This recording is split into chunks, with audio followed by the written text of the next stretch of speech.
cinquantenaire, pour moi, les histoires, c'est des histoires. Je pense que les jeunes ont besoin d'être pris au sérieux. Ils ont besoin d'une politique nationale de la jeunesse.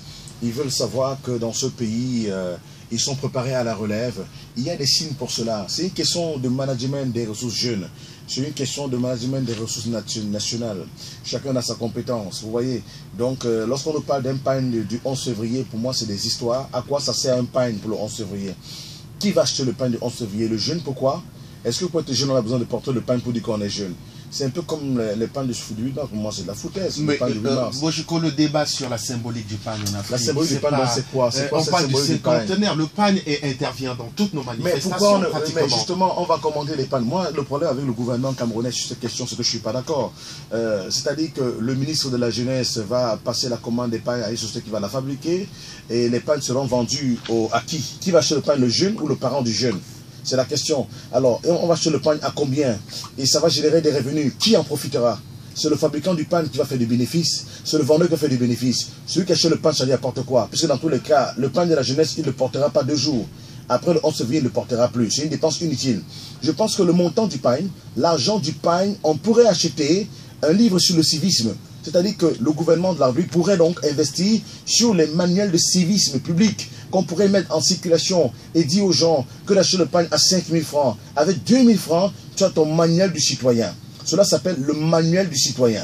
Je suis si jeune et citoyen camerounais, je suis préparé à la relève, j'achète mon manuel du citoyen, je le lis comme la Bible à la maison, je le mémorise, car c'est lui qui fonde ma citoyenneté. Et à partir de là, maintenant, je marcherai comme le souhait de la République, afin de devenir demain ce que voudrait que la République voudrait que je sois. Donc, pour moi, c'est ça la question. On investit sur le pain. Le pain, c'est quoi? Le pain du 8 mars ne se porte que le 8 mars. Et après, basta, plus rien. Donc, je pense que la démarche commerciale de nos gouvernants est en train de prendre le pas sur les fondamentaux de la République, à savoir fonder une citoyenneté, fonder le patriotisme. Et moi, je vais rejoindre à ce moment, à ce cas-là, Bandakane qui disait que normalement notre devise c'est paix, travail, patrie. Moi on devait dire paix, travail, patriotisme. Et je pense qu'il a totalement raison. Les Camerounais ne sont plus des patriotes. Les Camerounais n'aiment plus. Le marketing du Cameroun devrait se faire. C'est-à-dire que nous avons un système en place qui ne permet plus de faire le marketing du Cameroun auprès des citoyens. Nous sommes obligés, nous les médias, de vendre le Cameroun à nos concitoyens. Pourtant, ce n'est pas à nous de faire ce travail. Nous devons être les relais des politiques mises en place pour vendre le Cameroun auprès des Camerounais. Le pain, pourquoi faire? Un pain de la jeunesse, pourquoi faire? Le jeune a d'autres problèmes. La politique de l'emploi, la formation, l'accès aux subventions, l'encadrement pour la mise en place des projets. Ceci et cela. Celui qui n'a pas eu la chance d'avoir le BEPC ou le CEP, qu'est-ce qu'il fait? Comme dans d'autres pays ailleurs, il y a ce qu'on appelle les CEGEP, les centres de généralistes de formation professionnelle de ce genre. Ou technologiques. Les technologiques. Est-ce qu'il y en a? Est-ce qu'un gars qui a laissé l'école au cours élémentaire 2 et qui depuis 5 ans travaille dans un garage de mécanicien et développe prends le cas, moi j'ai un ami Morocco, il est mécanicien à Sable, sans publicité. Le garçon qui l'emploie qui est chez lui depuis 7 ans pour prendre la mécanique automobile, a-t-il la possibilité d'avoir une certification? C'est-à-dire que une attestation nationale qui dit à tout le monde que ce gars est capable de dépanner un véhicule. Une attestation technologique. Alors qu'il n'a pas été à l'école. Je pense que c'est de ça qu'il s'agit. Monsieur Bojiko, juste te dire que c'est ton anniversaire aujourd'hui, tu ne devrais pas t'énerver. Non, je ne m'énerve pas, mais je me suis contre cette politique. Donc, en fait, je vous l'ai dit, j'ai 40 ans, j'ai assez de maturité pour voir ce que je pense. D'ailleurs, je rappelle que le Premier ministre belge, c'est mon petit frère en âge. Hein. Il a 39 ans, donc bon. Écoute ceci, on se reparle juste derrière. Tu as un ami ministre belge qui est ton petit frère. Je rappelle que le premier ministre belge, dont le chef du gouvernement en Belgique a 39 ans, Alexis Tsipras, qui est dans le premier ministre en Grèce, a presque mon âge. Donc, je pense qu'au aujourd'hui que... Toi-même, tu peux être premier ministre, en fait. Que non, c'est pas forcément... C'est pas ça le plus important. Même seulement ministre de la communication. Non, pour moi, c'est pas ça l'essentiel. Oui. L'essentiel, que nous avons aujourd'hui des politiques qui dépassent le festif. Le Camerounais aime trop les fêtes. Ce matin, Eve Manuel, comme a dit dans sa matin, que les Camerounais aiment trop les fériés et les fêtes. Il a raison. Et cette année, Bissextile ne nous en offre pas beaucoup. On ne peut pas, et c'est grave, alors on ne peut pas s'en sortir avec ça. Un pays qui parle autant à faire la fête et les fériés ne peut pas s'en sortir. C'est-à-dire que pour le moins de matchs de football, c'est-à-dire que les Lions ont match à Yaoundé, au stade Omistoire de Yaoundé, à Madou Aïdjo de Yaoundé, ils ont match à 15 h, mais à partir de 10 h, la ville est paralysée. C'est compliqué. Christine Lagarde arrive au Cameroun, la gare républicaine est derrière elle, la ville de Douala est paralysée un samedi, ça ne va pas. Ce n'est pas normal. On ne peut pas se développer avec des agas pareils. Je pense qu'il faut qu'on aille à l'essentiel. Un pays doit se mettre au travail. Les réjouissances, c'est après un travail. Donc maintenant, on dit que pour la fête de la jeunesse, alors qu'on n'a pas encore clairement défini le cinquantenaire, on n'a pas encore clairement en 50 ans, c'est quoi la politique de la jeunesse au Cameroun en 50 ans? En 50 ans, c'est quoi la structuration de la jeunesse, la nomenclature de la jeunesse? C'est quoi le ministère de la jeunesse a été créé? Quelles sont ses missions? Qu'est-ce qu'elle a réalisé? On est à son, je crois, à son troisième ministre. Après Adam Garoua, on a eu Bidunkwat, on a l'ancien secrétaire d'État à l'enseignement normal qui est là aujourd'hui, Mounouna Photo. 3 ministres de la jeunesse. Demandez à un jeune de vous citer, demandez à un jeune du lycée de Newbel, de Panda, de vous citer seulement le nom de l'un des 3 titulaires de ce portefeuille ministériel. Il ne connaît pas. Ça veut dire qu'il y a un problème, Bertie. On ne fait pas suffisamment la promotion des dirigeants de ce pays. J'ai Michel Bassomon Santocoupé qui nous dit qu'il ne comprend pas ces fêtes où l'accent est mis plus sur l'accessoire que sur le principal. Le principal, c'est justement les thématiques. Il est question ici d'éducation nationale. D'éducation nationale au civisme, au patriotisme, les valeurs de la République. C'est quoi les valeurs de la République au Cameroun? C'est quoi les valeurs de la République camerounaise? Est-ce qu'on se les approprie, les valeurs fondamentales de la République? Donc pour moi, il y a un véritable marketing de l'intérieur qui, pour moi, est un échec. C'est-à-dire, on est plus prompt à acheter les médias internationaux, à payer beaucoup d'argent aux magazines internationaux, à vendre à destination Cameroun sur le plan du sol et du sous-sol. Mais la population camerounaise elle-même n'est pas un produit de vente. Mais je pense quand même que dans un pays où on se voudrait beaucoup plus sérieux, il faut vendre les Camerounais avant de vendre le Cameroun. C'est-à-dire, les Camerounais, dans ce qui est... Sur le plan marketing. Sur le plan marketing. Pas aux femmes là. Non, pas aux femmes là. C'est-à-dire, moi, je pense que, comme dans d'autres pays, aujourd'hui, Bertie, regardez un peu ce qui se passe au championnat national. J'écoutais toujours sur le poste national de la CRTV, et moi, c'était regrettable. Tout un papier. Bon, c'était regrettable dans un sens, mais dans l'autre sens, c'était une alerte, où on vous dit que le championnat national du Cameroun, de plus en plus, recrute les Européens. Une histoire du Bafan à un blanc. Bamboutos de Mbouda à un blanc. Je ne suis pas raciste, mais des expatriés. Vous voyez que quand on vous donne la liste des pays d'où ils sont originaires, vous comprenez que ce sont des pays qui ont réussi à vous faire croire que si tu as un des miens, tu as forcément la performance. Mais c'est des histoires. Ce ne sont pas aucun de ces médailles à la Coupe du Cameroun, le championnat, en dehors des entraîneurs de Coton Sport de Garoua. Coton Sport laisse un expatrié pour un expatrié. Quand ils avaient Bonaventure, John Kempo, Juniorga, ils gagnent des titres dans ce pays. Mais c'est devenu la mode aujourd'hui, les expatriés. Ce n'est pas normal. On ne peut pas se développer comme ça. De continuer à faire croire aux gens que si on a des expatriés, forcément on a quelque chose en plus. C'est faux. À Balafon, on n'a aucun expatrié. Nous sommes les meilleurs. Il n'y a rien à faire. Il n'y a rien à faire. Donc, il faut dire que la main au niveau national, elle est de qualité. Mais la promotion du Camerounais est la chose qui est la moins faite par ceux qui devraient le faire. Donc je pense quand même que si nous disions, si on mettait sur pied une politique de promotion des valeurs nationales, et comme le clame très haut et fort depuis des années, Guy qui parfait son gars, à savoir, dans ce pays, on a fait des héros des zéros. C'est-à-dire que Bertie, dès que tu excelles en animation, on va dire Bertie, c'est qui fait quoi? On va te clochardiser. Alors qu'on sait très bien que si on te valorise un tout petit peu, tu vas forcément influencer ton entourage qui est assez vaste. Quand un expat arrive ici, il influence qui? Personne. Tout ce qui peut nous influencer, c'est qu'il amène les gens à vouloir se décaper pour devenir blanc. Non. Par contre, si on prend un gars de Fonjo Monkwet, on prend un gars de Kiosi ou un gars de Mbamayo ou un gars de Ngomezap, on dit, voilà ce fils de Ngomezap qui est devenu ceci. Je pense que dans le village, il y a au moins 20 jeunes qui ont dit, je vais ressembler à ce grand frère. Je l'ai vu grandir au quartier, il était avec nous ici. Le voilà, il est devenu ce qu'il est. Moi, j'aimerais être comme lui. Et voilà une république qui se lève à partir de ces hommes. Donc, il va falloir investir d'abord sur les Camerounais. Il est temps d'investir d'abord sur les Camerounais avant d'investir sur le Cameroun. Parce que moi, je pense à mon nœud peut-être sur Malagua, mais que si on investit sur les Camerounais et les valeurs de la République, les Camerounais, ce qu'on aura investi, vont investir sur le Cameroun. Et on va être, dans 10 ans, 20 ans, loin des cauchemars qu'on vit parfois dans certains moments.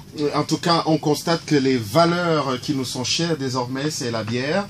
Et je crois que là, ça, on est en pleine fête, hein, la jeunesse, c'est la bière aussi. Vous allez voir que même dans les entreprises, les brillants recrues, les plus brillantes recrues, quelqu'un est dans une entreprise X, Y, Z, il sort fraîchement d'école, il est tellement enthousiaste, il est tellement passionné par son travail, il va bosser dur pendant 1, 2, 3 années. La 4e année, c'est la bière. Après, on lui dit il est dans l'alcool. Tu crois que tu aimes ce pays plus que qui? Plus que qui? Nous, on est ici depuis 20 ans. Tu veux changer quoi ici? Bon. Donc, on m'a dit ça où je travaillais avant, vous comprenez? Non, c'est pas des choses, hein. C'est pas des choses d'entendre. On ne demande qu'à en rire. Rire pour ne pas pleurer. Monsieur Bojiko, il y a quand même des initiatives qui sont prises. Les jeunes ont proposé des spécimens pour que des fresques historiques soient faites. C'est déjà un pas. Parce que jusqu'ici, les jeunes n'avaient pas la parole. Est-ce que dans ce pays, la jeunesse est clairement définie? La jeunesse, c'est un âge ou un état d'esprit. À 40 ans, on est jeune. À 40 ans, on est jeune. T'es même très jeune. D'accord. C'est quoi dans les politiques nationales en faveur de la jeunesse? Les moins de 40 ans bénéficient de quoi et de quoi et de quoi? C'est ça la jeunesse, Bertie. C'est pas un slogan de bavarder, on est les jeunes. Le jeune, c'est qui? Mais en tout cas, on nous a fait croire. Le jeune a quoi? En tout cas, on nous a fait croire dans ce pays que si tu n'as pas 50 ans, tu ne peux pas construire. Bon, alors... Parce qu'à moins de 50 ans, tu construis, tu as trempé. Je sais quand même que... C'est un constat, c'est un fait. Justement, mais je sais quand même qu'ailleurs... Dans 50 ans, on peut être jeune aussi. Les jeunes, c'est de tel âge à tel âge, et de tel à tel âge, tu as droit à ceci gratuitement, tu as droit à ça facilement, tu as droit à ceci, machin truc. C'est comme ça qu'on définit la jeunesse. Mais la jeunesse chez nous, demandez au ministère de la jeunesse. Le ministre à quel âge? Il est jeune. Il n'est pas jeune, Moulouna Foutou, c'est un papa. Je suis désolé, c'est un papa. Et je pense qu'il n'a même pas connu de jeunesse. J'en parlais avec un ami du ministère de la Jeunesse qui m'avait clairement défini que la jeunesse, qu'on est vieux lorsqu'on a déserté son idéal. Donc forcément, à 70 ans, quand on y croit... de Paul Biya, le président de la République du Cameroun, qui est son interlocuteur pour les questions de jeunesse? C'est un vieux. C'est le père des jeunes. Non, je pense que dans ce pays, nous avons des gens qui sont au contact de la jeunesse. Beaucoup sont des enseignants qui peuvent être ministres de la jeunesse. On a des jeunes dynamiques. Roland Comen, par exemple. Il y en a comme ça qu'on voit sur les plateaux de télévision qui ont des idées assez impressionnantes sur les questions de la jeunesse. Dans ce pays, il y a des jeunes qui peuvent être ministres de la jeunesse parce qu'ils sont jeunes, ils comprennent la jeunesse, ils peuvent transmettre justement les ressentis de la jeunesse auprès de qui prend les décisions finales dans ce pays, qui est le président de la République. Au ministère de la jeunesse, le secrétaire général à quel âge? C'est pas un enfant du tout, c'est pas un jeune. Il n'est plus jeune. Le ministre n'est plus jeune. Le SG n'est plus jeune. Les directeurs ne sont plus jeunes. Les inspecteurs généraux ne sont plus jeunes. Et au littoral, par exemple, le délégué de la régionale de la jeunesse, il a quel âge? Mais arrêtez quand même. De quoi parle-t-on dans ce pays? Alors, tout ça parce qu'on a institué un pagne. Si, mais écoutez, cette histoire de pagne, justement, c'est la facilité. Comme innovation, j'ai fait venir les pagnes. C'est n'importe quoi. Mais moi, je dis, j'organisais un grand séminaire national pour la refondation de la jeunesse. J'ai convoqué les états généraux de la jeunesse. Le jeune, on va redéfinir dans ce pays ce que c'est que jeune. Le jeune, si c'est un âge, c'est de tel à tel âge. Si c'est un statut social, c'est de telle condition à telle condition. Si c'est un statut professionnel, c'est de l'apprentissage à l'emploi. Si c'est une condition financière, c'est de tel montant à tel montant. Il faut définir la jeunesse. La jeunesse ne peut pas se calibrer seulement à l'âge. Il y a des gens qui, à 25 ans, ne sont plus jeunes. Ils sont déjà assez adultes. Je connais dans ma famille un garçon de 28 ans qui est polygame de 3 femmes. Il n'est plus jeune. Laissez-moi cette histoire. Il est adulte, il est même mature, il est même vieux. Parce que qu'est-ce qu'il fait avec 3 femmes et 9 enfants? Parce qu'il s'est marié à 21 ans, qu'on le veut la coutume, on est monté, c'est un cousin à moi, il vient à Melon. Donc vous comprenez, moi il n'est plus jeune celui-là, parce qu'il a déjà des charges qui ne sont pas des charges de la jeunesse. Le jeune n'est pas celui qui a 4, 5, 6 enfants. Alors, qu'est-ce qu'on fait de celui qui a 4, 6 enfants? On le considère comme jeune, on le met dans la case des matures, ou des adultes. Et est-ce qu'on appelle des jeunes adultes? Donc, il faut redéfinir la jeunesse. D'accord. Et il faut que l'État dise, bon, quand tu es jeune, voilà ce que tu es. On dit souvent, écoutez, et je pense que le ministère de la Santé illustre bien cela, on vous dit, campagne de vaccination pour les enfants, gratuit de 0 à 3 ans. Ça, c'est clairement défini. Si tu sais que tu as 0 à 3 ans, tu vas te vacciner gratuitement. À partir de 5, 4 ans, tu vas payer. Si tu es jeune, c'est de quel âge à quel âge? Si tu es jeune, c'est dans quelles conditions socio-professionnelles? Si tu es jeune, c'est dans quels critères sociaux ou socio-démographiques, Si tu es jeune, c'est quoi être jeune? C'est celui qui n'a pas d'enfant, qui n'est pas encore marié et qui a 55 ans. C'est celui qui est à 25 ans et qui est déjà marié, il a 4 enfants. Donc en fait, on devrait aussi redéfinir le périmètre du ministère de la Jeunesse. Ou c'est celui qui a 40 ans avec un enfant de 12, avec un enfant de 18 ans, avec un enfant de je sais pas, de 18 ans. Imaginez un jeune qui enceinte une fille a 18 ans, lorsqu'il a 40 ans, son enfant a 22 ans, vous mettez les deux dans la même catégorie? C'est ça être jeune? Bertie. Bon, c'est des propositions à faire. C'est des propositions à faire à l'occasion du 50e. De tromper le chef de l'État. On n'avait même pas besoin dans ce pays de créer le ministère de la Jeunesse. Ça ne sert à rien. Ça n'a rien changé dans la vie du jeune. Mais c'était le ministère de la Jeunesse et des Sports. On leur a donné tout un ministère, Jeunesse, Éducation civique. Mais je dis alors, le civisme a foutu le camp. C'est comme si on a créé ce ministère alors pour demander Jeunesse et Délinquance nationale. Il n'y a plus de civisme. C'est quoi le programme national de civisme? Est-ce que les médias ont été impliqués dans l'éducation des masses? Je suis patron de Radio Balafon, mais jamais, mais alors jamais. Que ce soit à Dungaroua, que ce soit Bidoum Kwat, qui les deux sont liés par l'INJS où ils ont tous fait des formations, que ce soit à Mounouna Foutou. Bon, on peut dire qu'il vient d'être mis en place.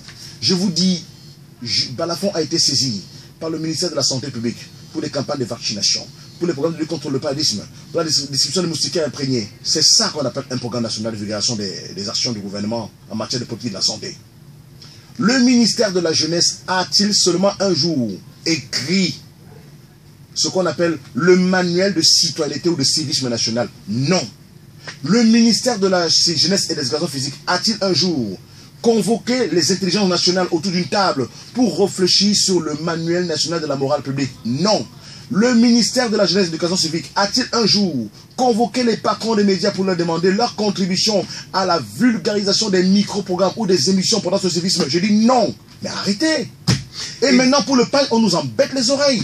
Qu'est-ce que le PAL vient faire dans le changement des mentalités? Est-ce qu'on devrait prendre... À part recouvrir un corps qui porte une tête qui est complètement mise à droite, mise à gauche de la norme dans la société. Est-ce qu'on devrait accuser le ministre de la Communication pour complicité, lui qui rend public ce communiqué? Le ministre de la Communication est saisi par son homologue de la jeunesse pour lui dire j'ai besoin des propositions. En ce moment, Issa Chiroma va mettre en branle toutes ces expertises en la matière, ces directeurs, ces inspecteurs généraux, ces conseillers techniques pour dire qu'est-ce qu'on peut faire pour aider le ministère à vulgariser un programme de civisme national. Mais ça fait longtemps que Paul Biya a créé ce ministère. Mais il n'est pas complice donc de tout ce qui est arrêté. Il n'est pas complice, ce n'est pas son travail, il est ministre de la Communication. C'est-à-dire, en fait, il est comme un ordinateur. Je traite l'info que je reçois. Pas d'info, pas de traitement.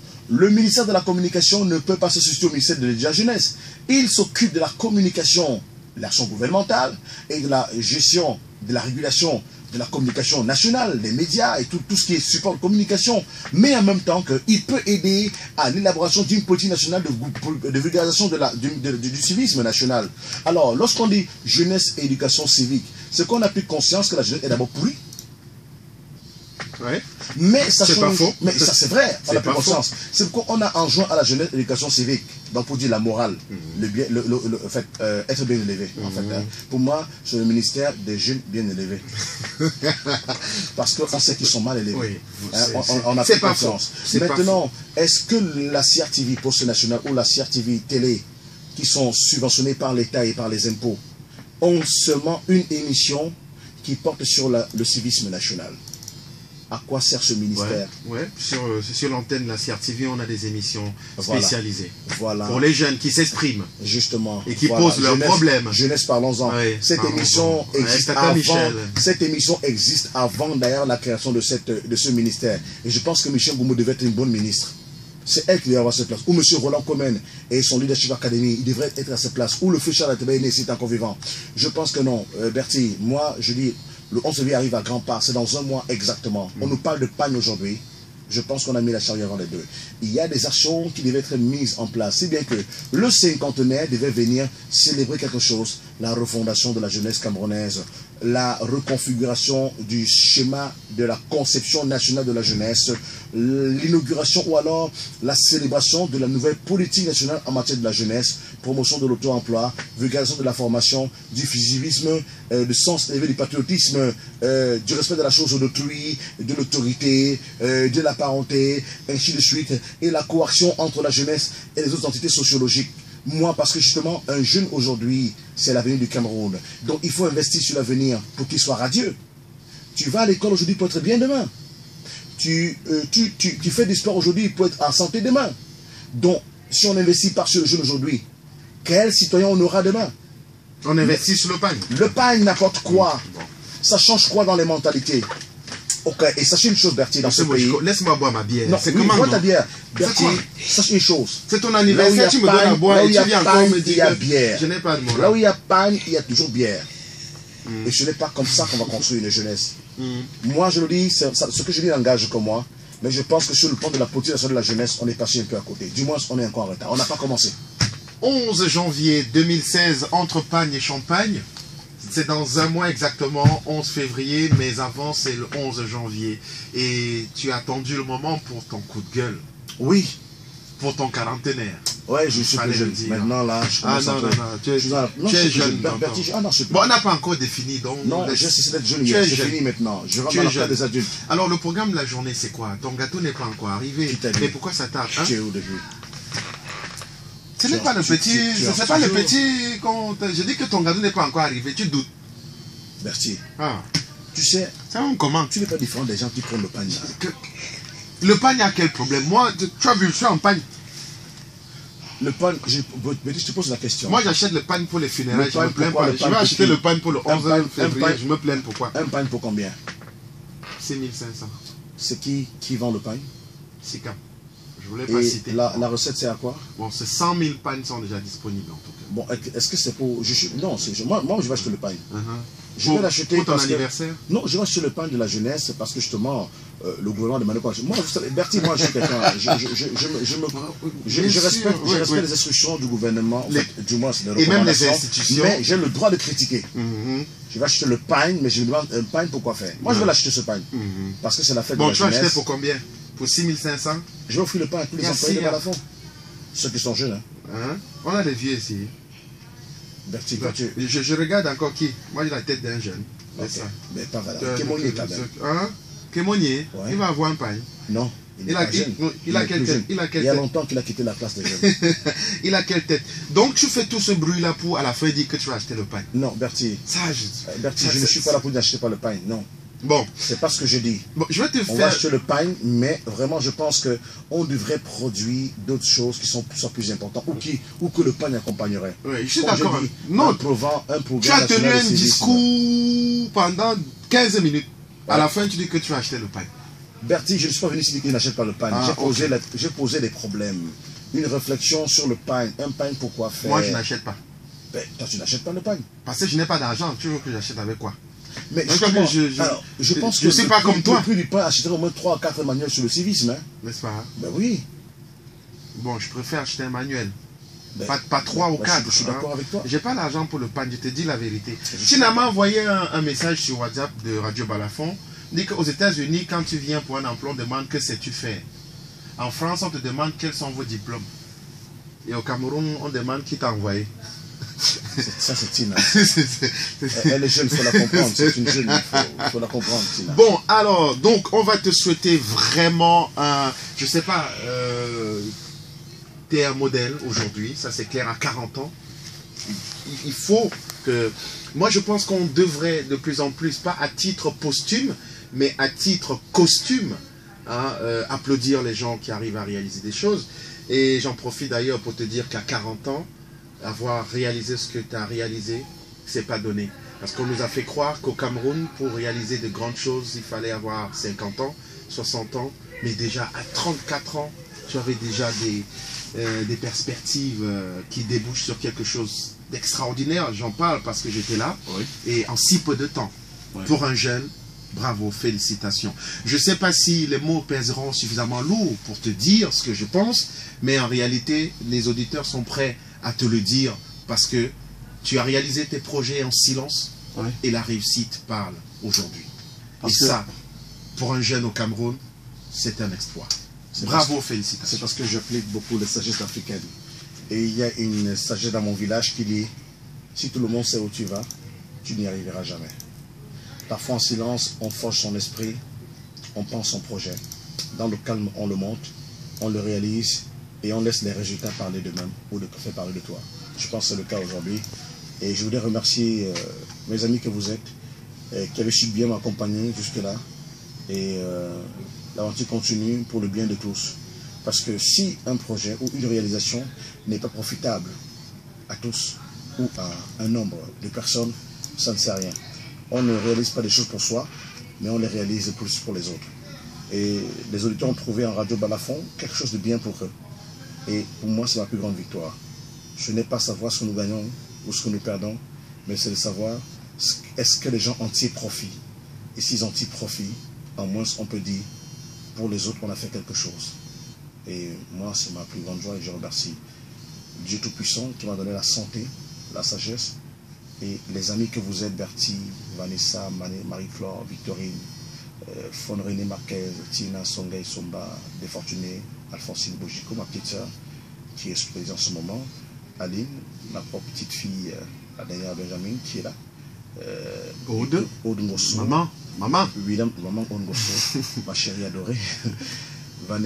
William Chouala, Gabi Bonzini, Oman, Valérie Kemonier, et toutes ces personnes, Bafana, qui ont su se tenir à mes côtés, écouter mon discours et m'ont permis d'avancer vers ce qu'on appelle une réalisation pour le public.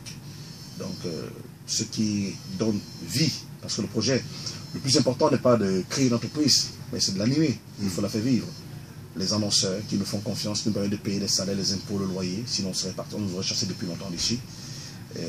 Merci infiniment, et merci infiniment à ceux qui donnent de l'aura à notre radio, qui lui donnent une certaine puissance, une certaine assise dans l'opinion. Hervé Manuel Com, Dr Guy Parfait-Songay, Dr Pierre Alaka, Bandakani, Biloa ici, Jean-Bruno Tagné, Sandro Lomtiti, tous nos consultants et intervenants à l'antenne. Maître Laurent Bondje. Maître Laurent Bondje, infiniment merci, qui est en même temps notre avocat, Maître Tétan Michel. Des personnalités qui nous encadrent, Dr Essomba, le coordinateur régional de lutte contre le sida, qui nous encadre pour des questions de santé, nous donne des conseils, nous donne des orientations. Victorine Fendoun d'ailleurs, qui est la personne en charge des questions de santé publique ici sur Radio Balafon. Vous avez également Oman Fils qui est magistrat, au TCS, qui ne manque pas de nous dire, écoutez, voilà, il faut éviter les ennuis, ne faites plus ça, ne dites plus ça, ainsi de suite. Bénévolement, gratuitement. Abbé Belkesek pour ses prières. Abbé Belkesek qui est là, le père Guy Marcel, le révérend Laurent Vautiot, le révérend Nembot. Voilà, toutes ces personnalités autour de Radio Balafon, nous sont très. Et les autorités de la ville de Douala qui nous tirent souvent les oreilles. Oui, et qui n'hésitent pas. C'est préfet, sous-préfet, qui ne manque pas d'intervenir à l'antenne pour confirmer ou infirmer une information. Et tous nos auditeurs qui croient en nous et qui ont compris que nous sommes jeunes et qu'on a droit encore à certaines erreurs et que ce n'est qu'avec eux qu'on pourra s'améliorer, qui nous encadrent, qui n'hésitent pas à nous reprendre lorsque nous faisons une faute à l'antenne ou de dire quelque chose qui n'est pas vrai, d'intervenir pour corriger tout de suite. Balafon, ce n'est pas une radio, c'est lave à palabre. C'est ici que ça se dispute, c'est ici qu'on parle des choses qui nous concernent et bien plus de ce qui nous concerne. Donc c'est une tribune ouverte à tous et c'est pourquoi c'est la radio qui vous écoute. Alors qu'est-ce qui peut motiver une fille comme Marie-Flore